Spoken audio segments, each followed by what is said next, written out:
Indian national Congress കേരളത്തിലും ഇന്ത്യയിലും മൊത്തമായിട്ടും അതിൻ്റെ മുസ്ലിം പ്രീണന നയങ്ങളുമായിട്ട് മുന്നോട്ട് പോയിക്കൊണ്ടിരിക്കുകയാണ്.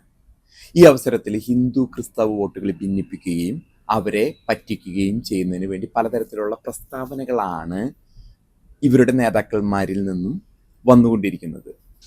നമ്മൾ കേരളത്തിൻ്റെ ഒരു ഇതിൽ നിലയിൽ നോക്കുമ്പോൾ മാത്യു കുഴൽനാടൻ, അബിൻ വർക്കി പോലെയുള്ള നേതാക്കന്മാരുടെ പ്രവൃത്തികളും അവരുടെ വാക്കുകളും.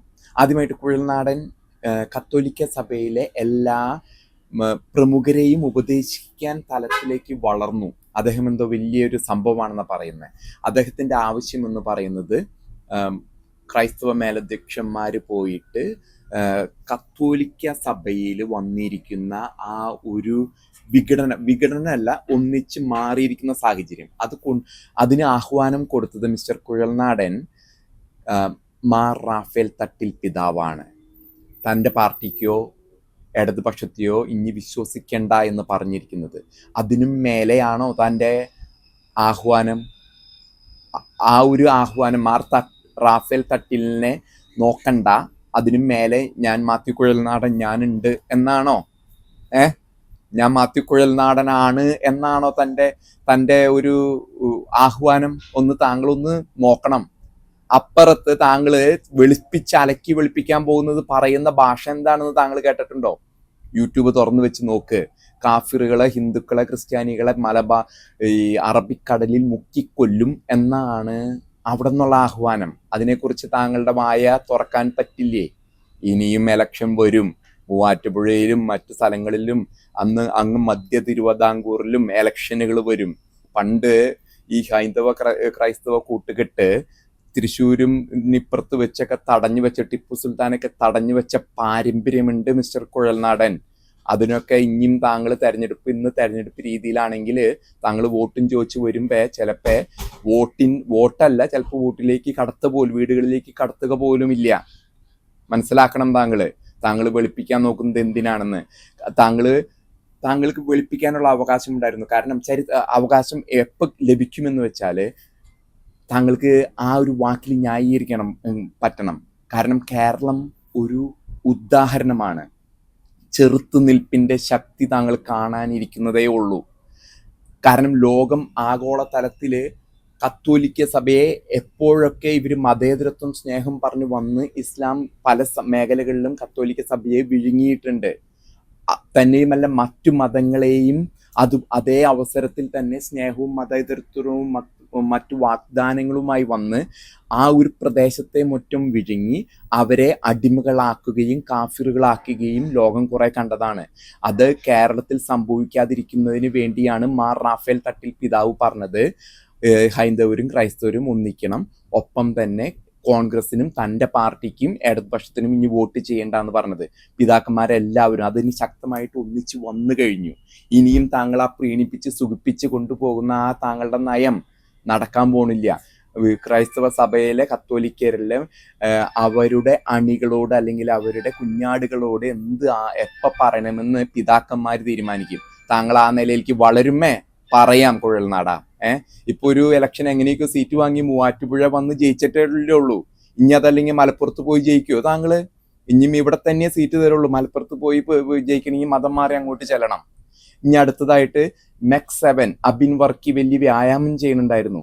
അബിൻ വർക്കി ഈ ഒരു സാഹചര്യം ഉണ്ടായതിനുള്ള കാരണം PFIയും സിമിയും വെല്ലുവിളിച്ചത് കൊണ്ടാണ്. താങ്കൾ കേട്ട് കാണും, അരിയും മലരും കുന്തിരിക്കും ഒരുക്കി വെച്ചോളാൻ. കൊല്ലാൻ തന്നെയുള്ളതാണ്. നേരത്തെ കുഴൽനാടന് പറഞ്ഞ അതേ സംഭവങ്ങൾ തന്നെയാണ് താങ്കളോട് എനിക്ക് പറയാനുള്ളൂ. എന്തിനാണ് വെളുപ്പിക്കാൻ നോക്കുന്നത്? PFIയും സിമിയും ഉള്ളത് കൊണ്ടാണ് മെക് 7നെയും നമ്മൾ ഒരു സംശയ കണ്ണുകളോടെ നോക്കണം എന്നുള്ള രീതിയിൽ പറഞ്ഞത്. അപ്പൊ നിങ്ങളൊക്കെ ഇനിയും മധ്യ തിരുവിതാംകൂറിൽ വന്ന് ഇതേ രീതിയിൽ വോട്ട് ചോദിച്ച് ജയിക്കാമെന്നുള്ള മോഹമുണ്ടെങ്കിൽ അങ്ങ് വടക്കേ ഇന്ത്യയിൽ രാഹുലും പ്രിയങ്കയും അടച്ചു പൂട്ടി അവിടെ നിന്ന് പുറത്തു പോകേണ്ട സാഹചര്യം പോലെ തന്നെ സംഭവിക്കും. ഇനി നിങ്ങളുടെ നേതാവ് പ്രിയങ്കേനെ പറ്റി പറയാം. ആദ്യം അവര് പാലസ്തീൻ്റെ ഒരു ബാഗും പിടിച്ച് എന്തൊരു പ്രഹസനമാണ് സജീദ്, ഒരു തരം പ്രഹസനമാണ് കോൺഗ്രസ് ചെയ്ത്. ഈ ഒരു പാലസ്തീൻ്റെ ബാഗും പിടിച്ച് ഇന്ത്യൻ പാർലമെന്റിൽ വന്നിരിക്കുക. ആർക്ക് വേണ്ടിയാന്ന് പറയട്ടെ?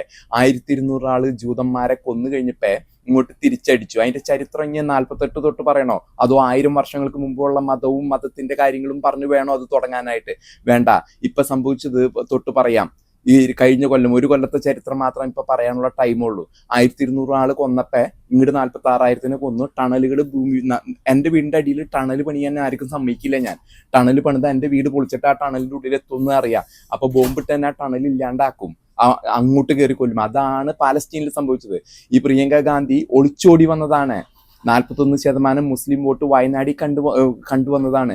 അത് ജനാധിപത്യമല്ല, ഒളിച്ചോട്ടം. എന്നിട്ട് 4 ലക്ഷം ഭൂരിപക്ഷം കിട്ടിയെന്നും പറഞ്ഞ് കുറച്ച് വോട്ട് നേടി അവിടെ ചെന്ന് അഹങ്കാരം കാണിക്കുകയാണ്.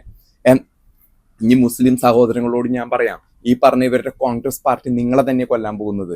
കാരണം അത് നിങ്ങൾ ബാബറി മസ്ജിദ് പൊളിച്ചപ്പോൾ നരസിംഹ റാവു ആയിരുന്നു പ്രധാനമന്ത്രി, ഞാൻ മുമ്പ് പറഞ്ഞിട്ടുണ്ട്. ഒപ്പം തന്നെ ഗുജറാത്തിൽ കലാപം നടന്ന് 10 കൊല്ലം അവർ മോഡിയോട് നന്നായി എന്നാ പറഞ്ഞത്. 10 കൊല്ലം മോഡി അവിടെ ഇരുന്ന് മൻമോഹൻ സിംഗ് മോഡി കൂടി നല്ല പോലെ ഗുജറാത്തും ഇന്ത്യയും ഭരിച്ച സമയത്ത്. അപ്പൊ നിങ്ങളെ കുരുതി കൊടുക്കാൻ തന്നെയാണ് ഇത്. അവര് ഒപ്പം തന്നെ ഈ ബോധം ഇത്തിരി കുറവുള്ള രാഹുൽ ഗാന്ധിയും പ്രിയങ്ക ഗാന്ധിയും കൂടി ഭരണം യോഗിയുടെ കയ്യിലോ അതല്ലെങ്കിൽ ആസാം മുഖ്യമന്ത്രി ഫട്നാവിസിന്റെ കയ്യിലൊക്കെ കൊണ്ടെത്തിക്കാൻ മാത്രമേ ഇത് ഉപകരിക്കുള്ളൂ.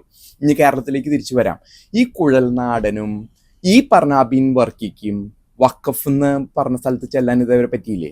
ഫറൂഖ് കോളേജ് വിറ്റ ഭൂമി, ക്രിസ്ത്യാനികളും ഹിന്ദുക്കൾക്കും വിറ്റ ഭൂമി, പണം കൊടുത്ത് വാങ്ങിയ ഭൂമി ഇസ്ലാമിക നിയമം കൊണ്ടുവന്ന് പറ്റിക്കാൻ ഇത് ചെയ്യാൻ വന്നിരിക്കുകയാണ്, കുടുക്കിട്ട് വെച്ചിരിക്കുകയാണ്. ഒരു വാക്ക് പറയോ കുഴൽനാടാ നീ? ഒരു വാക്ക് പറയോ അബിൻ വർക്കി? ഇല്ല. കാരണം പാർട്ടിയുടെ മേലെ തട്ടിലുള്ള ആഹ്വാനമാണ് സുഖിപ്പിച്ച് നേടാമെന്നുള്ളത്.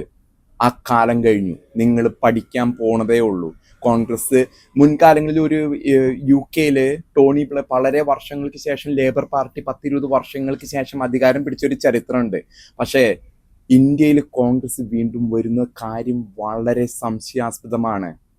അപ്പുറത്ത് കേരളത്തിലൊരു ഇത് BJPക്ക് ഒരു കോട്ടം പറ്റിയത് അവിടെ നേതൃത്വം അത്ര ശക്തമല്ലാത്തതുകൊണ്ടാണ്. എന്നാൽ കേരളം പോലും മാറിയിരിക്കുന്നു. കഴിഞ്ഞ ഇലക്ഷന് തൃശ്ശൂർ വന്നിരുന്ന സുരേഷ് ഗോപി ജയിച്ചത് നിങ്ങളൊരു വാണിംഗ് ആയിട്ടെടുത്തോ.